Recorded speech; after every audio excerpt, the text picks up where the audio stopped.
একটা রাষ্ট্র শুধুমাত্র তরুণদের নিয়ে পরিচালিত হয় না, রাষ্ট্র প্রবীণ এবং তরুণের সমন্বয়ে পরিচালিত, অর্থাৎ প্রবীণ এবং তরুণ উভয়ের দায়িত্ব আছে একটা রাষ্ট্র পরিচালনা।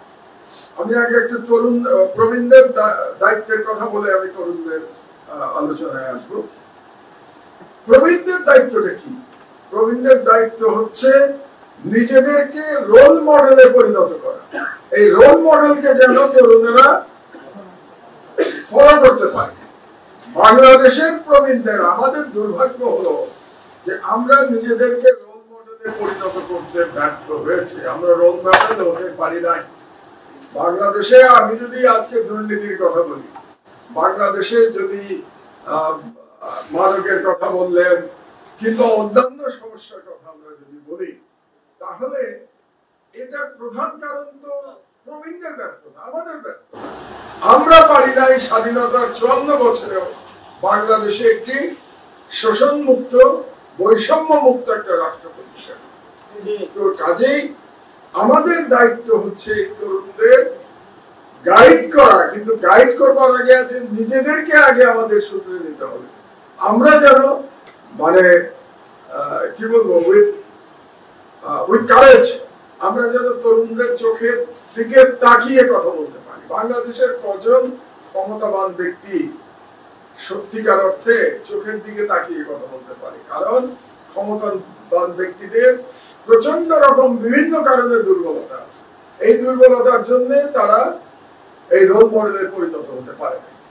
তো আজকে কিন্তু এখানে অনেক প্রবীণ ব্যক্তি আমরা উপস্থিত আছি, কাজে আমাদের দায়িত্বটা আমাদের বুঝে নিতে হবে। আর তরুণদের বিষয়ে আমার যেটা বলার কথা সেটা হচ্ছে যে তারা বিপ্লব করেছে, বিপ্লব করার পরেও তাদের কিন্তু আরো অনেক দায়িত্ব আছে। সেই দায়িত্ব প্রধানত যে রাষ্ট্রের যে দায়িত্ব, রাষ্ট্রের যে রেসপন্সিবিলিটি, সেটা এক সময় তাদের কাঁধেই যাবে। সেটা আগামীকালই তাদের কাঁধে যাবে না, একটা পর্যায়ে তাদের কাঁধে যাবে, এবং সেই জন্য তাদেরকে নিজেদেরকে প্রস্তুত করতে হবে। সেখানে আমার একটা পরামর্শ তরুণদের প্রতি, এখানে আপনারা যারা আছেন, আমি নিশ্চিত এখানে জুলাই যোদ্ধারাও আছেন, নবীন এবং প্রবীণ জুলাই যোদ্ধা সবাই আছেন এখানে। জুলাই যোদ্ধাদের নানাভাবে বিতর্কিত করার চেষ্টা করা হবে, এটা মনে রাখবেন আপনারা।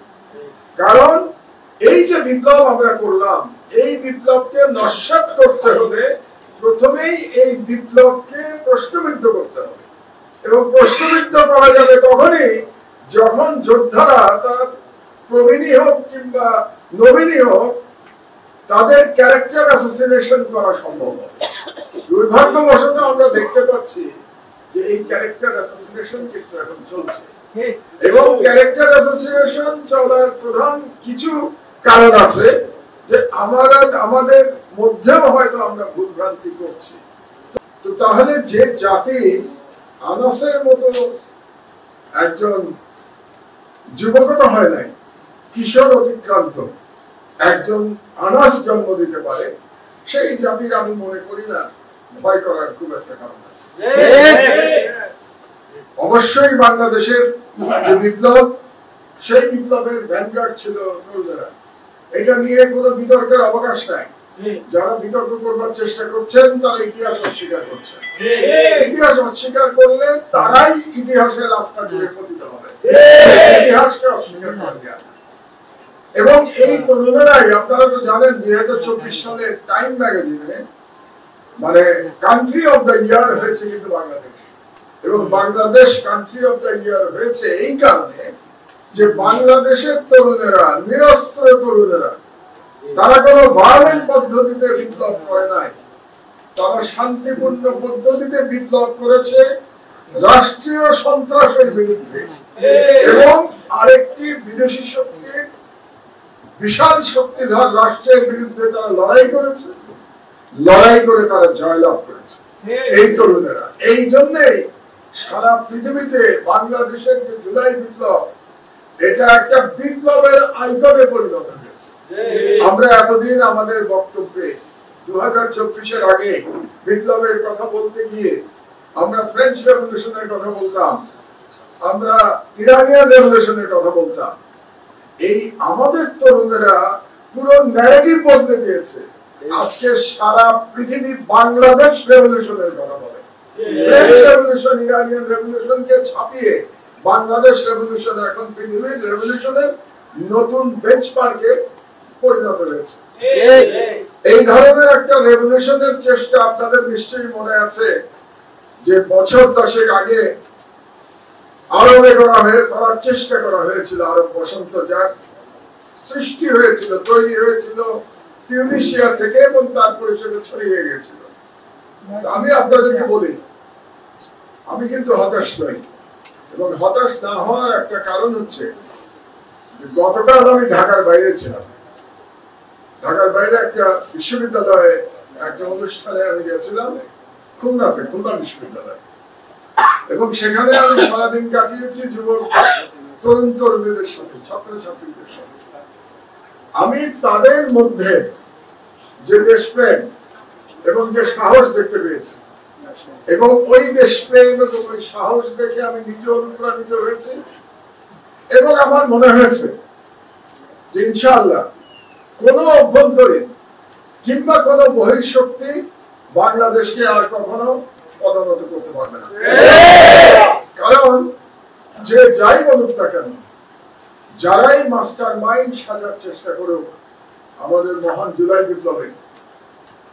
বিপ্লব করেছে তরুণেরা, জুলাই বিপ্লব করেছে আনাসের মতো স্কুলের ছেলে, যে তার মায়ের কাছে চিঠি লিখে চলে গেছে বাংলাদেশকে স্বাধীন করতে, বাংলাদেশকে ভারতীয় হেজেমনি মুক্ত করতে, এবং বাংলাদেশকে ফ্যাসিবাদ মুক্ত করতে চলে গেছে। এবং মায়ের কাছে চিঠিতে সে তার বিদায় বাণী লিখে রেখে গেছে, এপিটাফ লিখে রেখে গেছে। একটা ক্লাস 10-এ পড়া ছেলে, সে জেনে যাচ্ছে যে সে হয়তো আর ফিরে আসতে নাও পারে, এবং সে শহীদ হয়েছে। কাজেই তাদেরকেও সতর্ক থাকতে হবে, তাদেরকেও বুঝতে হবে যে তাদের কিন্তু টার্গেট করে রাখবে কারা, যারা যে ফ্যাসিবাদ দেশ থেকে পালিয়ে গেছে, পালিয়ে গিয়ে প্রভুর দেশে আশ্রয় নিয়েছে। সেই ফ্যাসিবাদের প্রধান শত্রু হচ্ছে বাংলাদেশের তরুণ সমাজ, কারণ বাংলাদেশের তরুণ সমাজই সেই ফ্যাসিবাদকে পরাজিত করেছে। এবং এই কারণেই তরুণদেরও নিজেদের মধ্যে একতা বজায় রাখতে হবে, ঐক্যবদ্ধ থাকতে হবে, এবং প্লাস কোন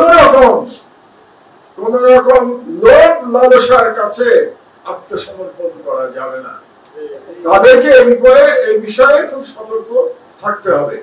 আপনারা গত কয়েকদিন ধরে মিডিয়াতে দেখতে পাচ্ছেন যে তরুণদের কিছু বিষয় নিয়ে নানা রকম বিতর্ক চলছে।